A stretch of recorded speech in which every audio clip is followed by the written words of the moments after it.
the Lord. So we are thankful to God for another day in His presence, another day in the land of the living, another day in health and in joy. We are grateful to God. God has been good. He's the keeper of our lives. He's the sustainer of our lives. Praise the Lord. This is New Covenant Church, Saskatoon, and we are glad to have everybody here, those of us that are here, those that are joining in their various houses on Zoom and Facebook. So we are glad to have everybody. Today is the first day that David is worshiping with us physically in this place. So we are glad to have you. We've been looking forward to your coming, and now that you are here, the Lord will bless you and He will perfect all that concerns you in Jesus' name. Amen. Praise God. Like I said, we meet 3 p.m. to 4 p.m. Every Sunday, and between 2:30 and 3, we come together to pray. It is always good to pray, and when you pray, God answers. So you can join us between 2:30 and 3 to pray. And Tuesday is Bible study, and it's on Zoom, 7:30 to 8:30. Is Bible study on Zoom, and we're encouraging people to volunteer to be part of what we've been doing for some time now. You just choose a particular character in the Bible. I mean, just send the text to me, how many weeks you are thinking that you use to have the study. I mean, we are all learning, and we are learning together. So it's not that, maybe I will not know it very well. Nobody knows it very well. Praise God. We are just learning. The only teacher that we have is the Holy Spirit that is in the inside of all of us. So as you do it, you just realize that you get better. And most great things, they start small. You never know where God is taking you. And that is the essence of being in a local assembly, so that we can exhibit the gifts that God has given us. You never know where God is taking you. So let's just send a text to me, which character of the Bible that you want to take, how many weeks. And like I said, people have concentrated on the Old Testament characters. There are still so many people in the New Testament that we can look at. It doesn't matter, you can still take hold if you are comfortable with that. But I just want to tell us that it does not have to be Old Testament character. Then this Saturday, 10 a.m. Saskatchewan time is the September version of Moment with Mommy Kate. Okay, it's there now. So it's 10 a.m. in the morning. It's on Zoom. And people join all over the world. I mean, I had, like, for this month, the people that will be anchoring it is people from one of our centers in Kenya. And we had a kind of rehearsal together on Saturday, and they are looking forward to it. So people join from all over the world, Europe, Africa, even Philippines. So let's be part of it. It's 10 a.m. Saskatchewan time. Then you can invite your friend wherever they are. Mommy Kate is somebody that has been moving with God for decades. And he said, well, tell people that these things that she will tell us, they are not things you can get in books. They are life experience. So please, let's join and let's invite others. Praise God.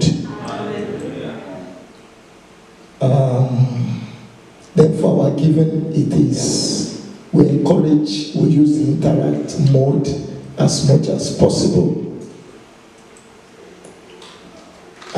if we still have cash, we can still give that. Let's pray as we go into the Word of God. Dear Lord, we are here again, looking forward to you speaking to us. Dear Father, we ask that you will speak. Speak, Lord. Lord, we don't just want the letters, for the letter kills. It's the Spirit that gives life.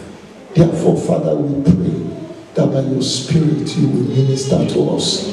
You know us, you know where we are, you know the struggles in our hearts, you know the visions that you have for each and every one of us. You know the things that you have spoken in time past that you want to quicken at this moment. Lord, we pray that your word will come. Speak, dear Father, in Jesus' name. Praise the Lord. We've been going on a journey for some time. To me, it's been exciting, and I know to some people it is the same. And that is the journey through the book of Hebrews. Like I said, it's a book written to the Hebrews. It's so obvious. These were Jews that were Christian before, and they turned to the Lord from Judaism. And because of their faith, they were going through persecution. And it was a very tough one. And they were thinking of going back to where they were coming from. And that is the reason for this book, to encourage them and tell them that there is no need to go back. You have found the real thing. And it's relevant to us even in our own generation. We go through things, we go through stuff, we go through challenges in life, and there may be that tendency to want to compromise. You may not leave church, but your heart will have left. The essence of this message is just to tell us that we need to come back to the love that we have left, or to the love that we are living, to come back and embrace the Lord afresh. Praise God. As I was thinking in my heart during the week, this song came to my heart. I will sing it as the Lord will give me grace. I get so free with Jesus every moment of the day. I get so free with Jesus. He's the one who makes me whole. Praise the Lord. Hebrews chapter 12, from verse 18 to 24. Hebrews chapter 12, from 18 to 24. You have not come to a mountain. Oh, the topic. The new spiritual experience. That's the topic. So that I won't make the mistake I made last week. I was already talking before. Praise God. The new spiritual experience. Hebrews chapter 12, from 18 to 24. You have not come to a mountain that can be touched and that is burning with fire, to darkness, gloom, and storm, to a trumpet blast, or to such a voice speaking words that those who heard it begged that no further word be spoken to them, because they could not bear what was commanded. Even if an animal touches the mountain, it must be stoned to death. The sight was so terrifying that Moses said, I am trembling with fear. But you have come to Mount Zion, to the city of the living God, the heavenly Jerusalem. You have come to thousands upon thousands of angels in joyful assembly, to the church of the firstborn, whose names are written in heaven. You have come to God, the judge of all, to the spirits of the righteous made perfect, to Jesus, the mediator of a new covenant, and to the sprinkled blood that speaks a better word than the blood of Abel. As I was thinking, last week we talked about the dangers that was in sin, and the fact that our God disciplines his own. And as I got to this place, and he talks about what we have not come to and what we have come to, and I began to see the wonders of God, the loving kindness of God. When it comes to the issue of sin, we were not saved by our own efforts. We are saved by grace. And it is that grace that is still going to sustain us. So it's not that we are left on our own. I will say it again because it is very important. You did not save yourself, not by your own effort. You were saved by grace. And after we have been saved, it is that grace that saved us that is still going to sustain us. So everything about us, it is by grace. It is not that, it is through my struggle. Our struggle did not save us. The same way our struggle will not sustain us. It is grace that saved us. It is grace that will sustain us. So we need to just depend on God. We need to trust Him. Our God is a good God. He does not like sin. He hates sin. It was because of sin that Jesus died on the cross. I mean, that is talking about how severe sin could be. To the extent that Jesus was negotiating in the garden that, Father, if this cup could pass over me, but there is no way, there is no sacrifice that could be made for sin except the blood of the sinless one. And Jesus had to die because of sin. That is how terrible sin is. And we must see with the eyes of God, have the same perspective as God when it comes to sin. But we must balance it to know that we are not saved by our own effort.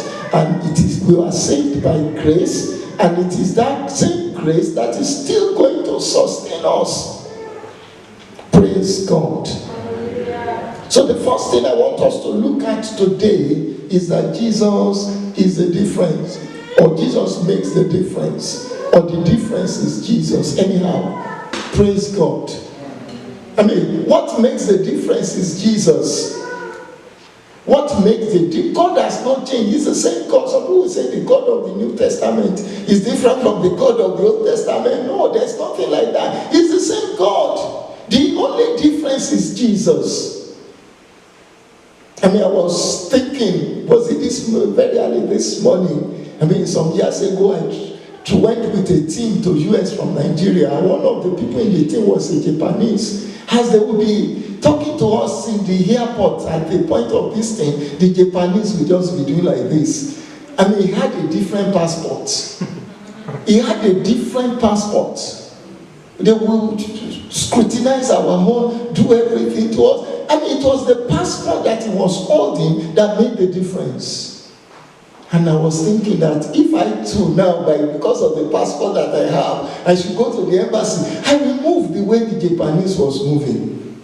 The conditions in immigration has not changed. What has changed is the fact that I am holding a different passport. So it is not that God has changed. What makes the difference is Jesus. What Jesus Christ did. That is what made the difference. God has not changed. It's not that, the God of the Old Testament is different from the God of the New Testament. It is the same God. Malachi chapter 3 verse 6 says, I am the Lord. I change it not. It doesn't change. Praise God. Then, reading from here, I wrote that the zenith of the Old Testament spiritual experience was what happened on Mount Sinai. Or is it Sinai now? Praise God. That was the peak of their spiritual experience, and that was the what they would be telling their children, that God appeared on the mountain. God moved in wonderful ways. He came down upon the mountain, and Moses went to collect the law. That was the greatest experience that the Jews had. And the writer of the Hebrew is now saying that we did not come to that kind of experience because the object was fear. God, the intention of God was to make him fear him so that they could obey the commandment. To the extent the Bible says that even Moses himself said, I feared. And that was the Old Testament. That was the environment. That was the spiritual environment in the Old Testament. But we, the Bible says, we have not come onto that kind of environment. We have come onto a different environment because of what Jesus Christ did. Can somebody say, thank you, Jesus?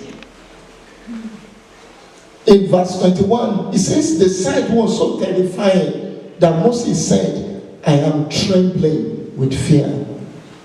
God is still the same. He does not change. The God of the Old Testament is the God of the New Testament. Malachi chapter 3 verse 6 that I talked about. I am the Lord. I, the Lord, do not change. So you, the descendant of Jacob, are not dismayed. What has changed is the covenant. Like I talked about, that what changed was the passport. What has changed is the covenant. The dealing of God with men. One was based on law. One was based on grace and truth. The Bible says that law came through Moses, but grace and truth came through the Lord Jesus Christ. For the law was given through Moses, grace and truth came through Lord Jesus Christ. That's John chapter 1 verse 7. Then Romans chapter 8 verse 15. The spirit you receive does not make you slaves so that you live in fear again. Rather, the spirit you receive brought about your adoption to sonship, and by him we cry, Abba, Father. That experience was not in the Old Testament. It is what we have because of what Christ did. And that changed the equation. That changed the whole thing. It is not that God has changed. It is what Christ did that changed the whole thing. God is still the same. The attitude of God has not changed. His personality has not changed. He does not change. Men change. I mean, when my mother came to live with us when we were in Nigeria, sometimes I would just look at her, say, so I can remember when my mother was who she was. Like they just change people. But God does not change. He's the ancient of days. So what the essence of the scriptures is for us to understand God. It's for us to understand God. He has not changed. He has not changed. He does not change. He will not change. Praise God. Then I want us to just go through some 5 things that we read in that place. I call them 5 areas of our spiritual experience. Number 1, heavenly Jerusalem. Say we have come unto Mount Zion, the city of the living God, the heavenly Jerusalem. And he's just describing one thing. We have not come to a physical place of worship. Are we listening? That's why this place where I'm standing is not the altar.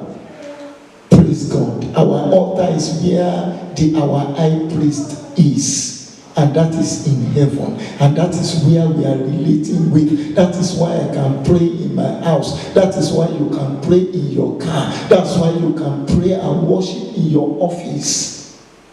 We have not been called to a physical place. We have not been called to a specific place. We have been called to where? Heaven. That is the place of our worship. And that is where our high priest stays in the presence of God at the right hand of the Father, making intercession for us. Because of that, you can pray in your house and God listens. You can pray in your car, God listens. You can pray anywhere, God listens. Because of what Christ did, you have access to his very presence. I mean, you can remember when we talked about the earthly tabernacle, that it had 3 compartments. There's the outer court, there's the holy place, and the holiest of all. It was the priest and the high priest that could get into the holy place, and only the high priest can go to the most holy place. And when Jesus Christ was on the cross, something happened. The curtain that separated the holy and the holiest got torn. So there's no difference. That means we can move to where our high priest is. And if you study the book of Hebrew, there is no mention of the outer court that is in the book of Exodus, because God does not want any one of us to be in the outer court, because we have been called, all of us, into priesthood. So there is no position for the outer court. In the Old Testament, they had the outer court for the other people, apart from the priest. But in our own case, we are what? The royal priesthood. There is no position for the outer court. All of us, we have been called into priesthood. Praise God. So, the second one I want us to look at is innumerable company of angels. Innumerable means what? Multitude. I mean, you lost count. Angels, I wrote here, attend to the redeemed. Hebrews chapter 1 and verse 14 says, "Are not all angels, ministering spirits, sent to serve those who inherit salvation?" There's need for us to have that understanding that if you are a child of God, you are not alone. You are not alone. And as I was thinking, the more your assignment in the kingdom, the more strategic the angels that will be assigned to you will be. I mean, it's just like when the Prime Minister of Canada comes to a particular place. The number or the degree of the Secret Service people that will be around you will be different from that of the Premier or that of the Major, if the Major has, praise God. But what we are just saying, as we become more relevant in the kingdom, that will determine the way the Lord will assign angels to us. But to every one of us, there are angels assigned. To every one of us, there are angels assigned. They are assigned to us so that we can fulfill the purpose of God for our lives. Praise the Lord. God has assigned his angel to accompany his children in their journey on earth. We must be conscious of this. They are there to help us accomplish the purpose for our lives. We need to create the atmosphere that will make them comfortable in our lives and homes. They are not anyhow beings. I don't know whether you get what I'm saying. They are used to a particular environment. You can make them uncomfortable around you. You can make them uncomfortable in your home.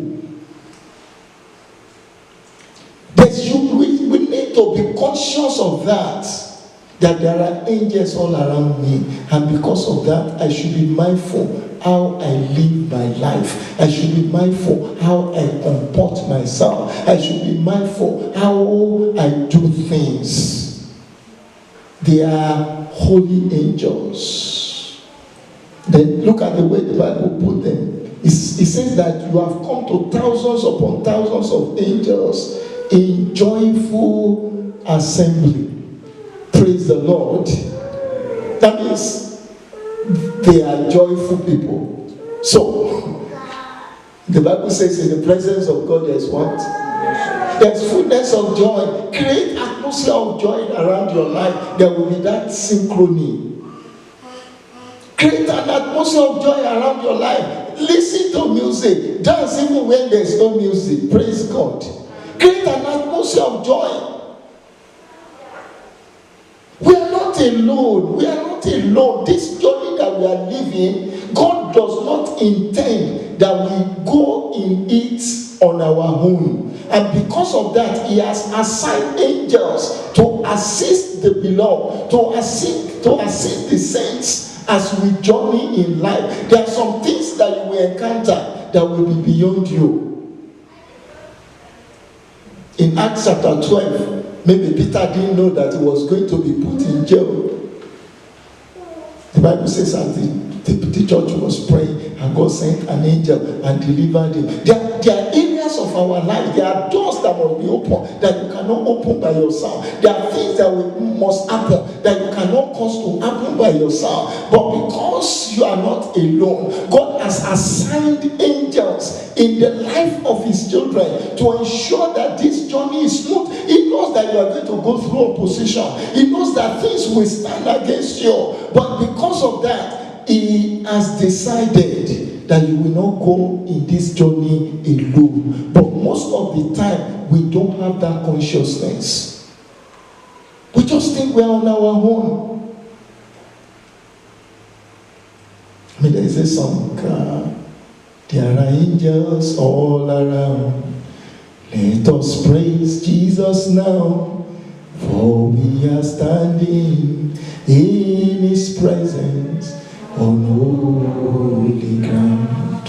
There are angels around. As we are worshiping you, the ushers may count people. There are so many men, so many women, so many children, but there are people that the usher cannot count. There are numerous numbers of angels all around us, and they are here to ensure that the purpose of God is enforced on earth. God is enforced in our lives. The purpose of God is enforced in our families. There will be opposition, but you are not alone. Praise God. Hallelujah. Praise the Lord.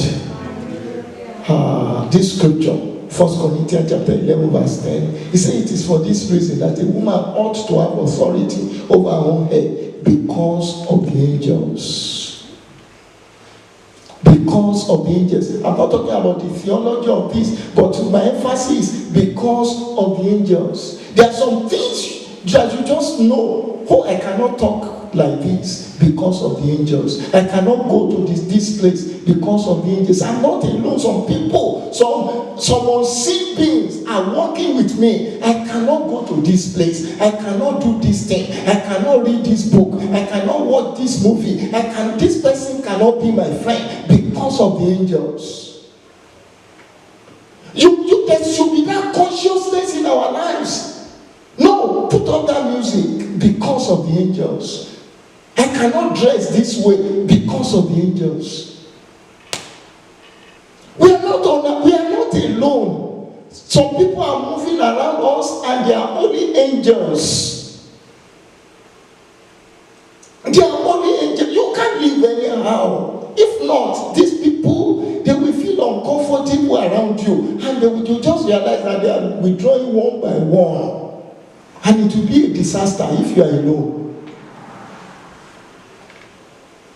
So there's need for us to begin to condition our life to the atmosphere of heaven. Because these people, they are heavenly beings, they are used to the way it is in heaven. That's why Jesus said we should pray that your will be done on earth as it is in heaven. Your will be done in my life as it is in heaven. Your will be done in my family as it is in heaven. You begin to condition your life so that the heavenly being will be comfortable around you. Then we have come to the firstborn, to the church of the firstborn. We have come to the church of the firstborn. Every believer in Christ is part of the church. Praise God. I'm not talking about New Covenant Church. There is a church which is the body of Christ. We must that. In the 1 Corinthians chapter 11, Paul was writing about the Holy Communion. He said we should discern the body of Christ. There's need for us to understand that there is the body of Christ. The church is one. And we need to have that understanding. We are baptized into the body of Christ. We are part of this one body, one universal body. In the creed, they said, I believe in the Holy Catholic Church. Praise God. And when they're talking about Catholic Church, they're talking about the universal church. You must have that understanding. We have been called into the body of Christ, into the body of Christ. The church of the firstborn is just one church. The essence of the local assembly is for us to function so that you can use your gift, you can use the talents and the abilities that God has given you, and you can also benefit from the gift and the talent that others have. That is the essence of the local assembly. But we must have that understanding that the body of Christ is one. Jesus himself is the head, and there is a body of Christ, and Jesus is coming for his body. He's not coming for New Covenant Church. He's not coming for Baptist or coming for anything. He's coming for his church. He's coming for his church, the church without spot and wrinkle. He's coming for his church. So there should be that understanding within us that I belong to the church of the firstborn. And that is if you are born again. You are not born again into New Covenant Church. You are not born again into Baptist. You are not born again into Methodist or any denomination. You are born again into the body of Christ. You are baptized into the body of Christ. You belong to the body of Christ. You belong to the church of the firstborn. That is why every believer in Christ is your brother or sister. You may not go to the same church. It's your brother or sister. And when you don't have that understanding, you can be hurting the body of Christ. Praise God. If we just believe that it is only our own, it is not church, it is a cult.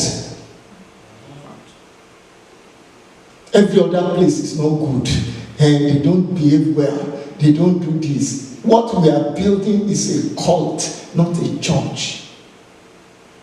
He says we have called into what?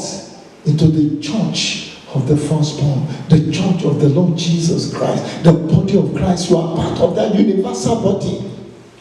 And because of that, you must love the church. You must love the body. We may not be perfect.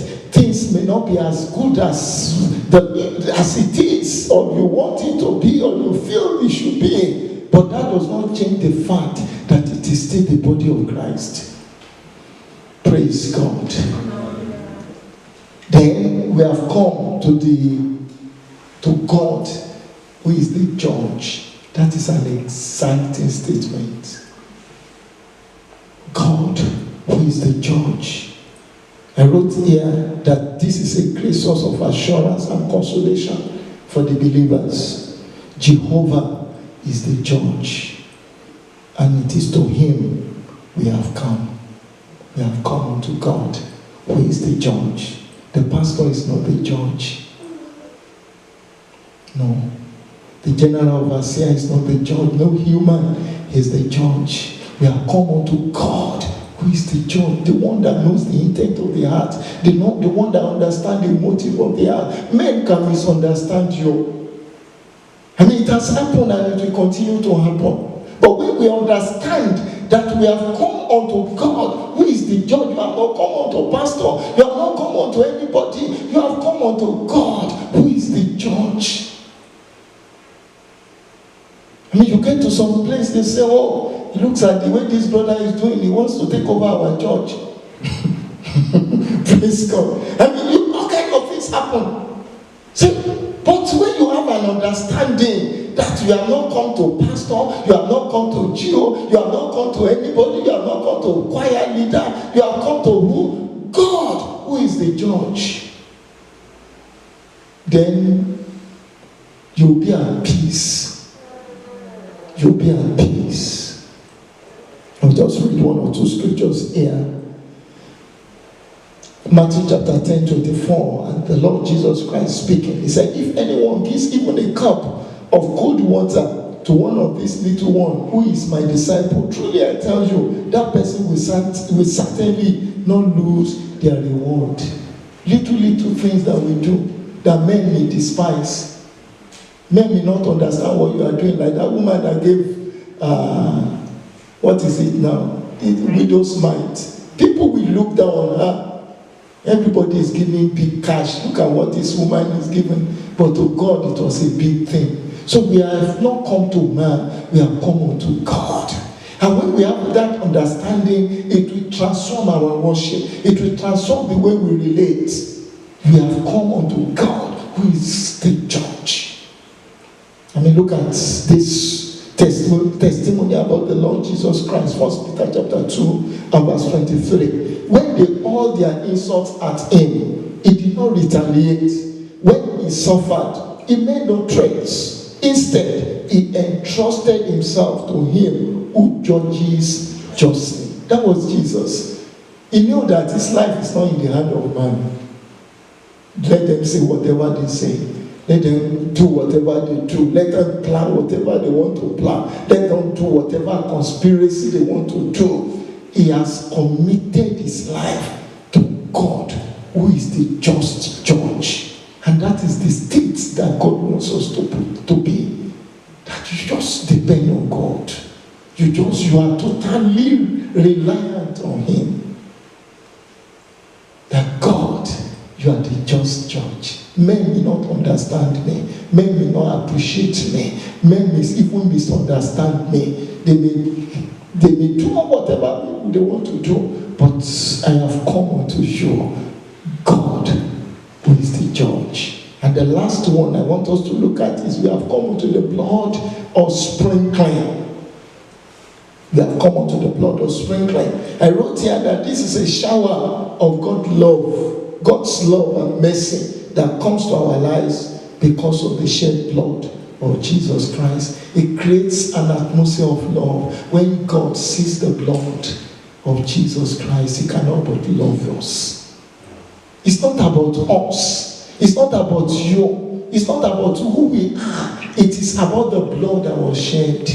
The Bible says that the life of the flesh is in the blood. As God looks at the blood, it is like he's seen Jesus in you. The Father loves Jesus the same way the Father loves you. Why? Because of the blood.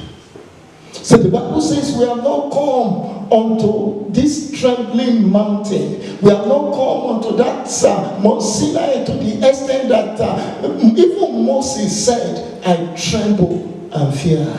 But we have come unto the blood of sprinkling, the blood that speaks better things than the blood of Abel. When God looks at you and sees the blood that is sprinkled, it's like he's seen Jesus. And concerning Jesus, he said, this is my beloved Son, with whom I am pleased. When God sees the blood, he's pleased with your life. When God sees the blood, he's happy with you. The blood makes a lot of difference. It makes all the difference. You want to say thank you, Jesus, again? If not for Jesus, it does not have anything to do with us. It is just about grace. Somebody paying the price. Somebody giving his life. Somebody shedding his blood. And because of that, the whole thing changed. The whole atmosphere changed. God now saying that we have come unto the blood of sprinkling, an atmosphere of his love, an atmosphere in which God celebrates us. In this place, he said, even if an animal should touch that mountain, let it be stoned. Now compare it to what Christ has done. We can now come boldly into his presence because of what Jesus has done, because of the blood that was shed, the blood of sprinkling. Can we bow our heads in worship? Just worship him. Just say thank you, Jesus. If not for Jesus, I don't have any qualification. I don't have anything in myself. It is all about Jesus. It is all about Jesus. It is all about Jesus. It is all about Jesus. I get so free with Jesus every moment of the day. I get so free with Jesus. And is the truth that light the way. I get so free with Jesus. He satisfies my longing soul. I get so free with Jesus. He's the one who makes me whole. Lord, we thank you. Lord, we appreciate you. If not for you, where will we be? Even in the Old Testament, we are not even qualified because we are Gentiles. We don't have part in the Commonwealth of Israel. But because of what Jesus did, you have reconciled us to yourself. You have given us the spirit of sonship by which we can cry, Abba, Father. Thank you, Jesus. Thank you, Lord. You died on our behalf. You shed your blood. And by your blood, you have reconciled us unto the Father. And we can now say, Abba, Father. Thank you, Lord Jesus. Thank you, Lord Jesus. Thank you, Lord Jesus. Thank you, Lord Jesus. Thank you, Lord Jesus. Thank you, Lord Jesus. We give you praise. In Jesus' name we pray. Our Lord, as we go into this week, Lord, we go in your presence. We go in your presence. We are not alone. We are not alone. We are not alone. You have assigned angels all around our lives. The angels that you have assigned to the saints. Thank you. Thank you, Lord, because we are for signs and wonders. Great things will happen. Great things will happen. Great things will happen. Great things will happen. Father, we thank you. Lord, we pray for as many, oh God, that are looking unto you for one thing or the other. Say, Lord, if you can do this thing. Our Father and our God, we bring such burdens before you. We bring such crying of the heart before you. The Almighty God, that you will move on behalf of your people. You will send help from your presence. You will send help from your presence. Lord, is there anyone that is crying at this point in his or her heart? Like Jesus, you told that woman, you said, woman, cry not, don't cry again. Lord, that you put an end to weeping. You put an end to weeping. Let there be rejoicing. Let there be dancing. Let there be rejoicing. Let there be dancing. Set your people free. Father, we thank you. This week is a good week. It's a beautiful week. Lines will fall upon us in pleasant places because we have a good heritage in you. Thank you, Lord. In Jesus' name we prayed. The grace of our Lord Jesus Christ, the love of God, and the fellowship of the Holy Spirit be with us now and forevermore. In Jesus' name, amen.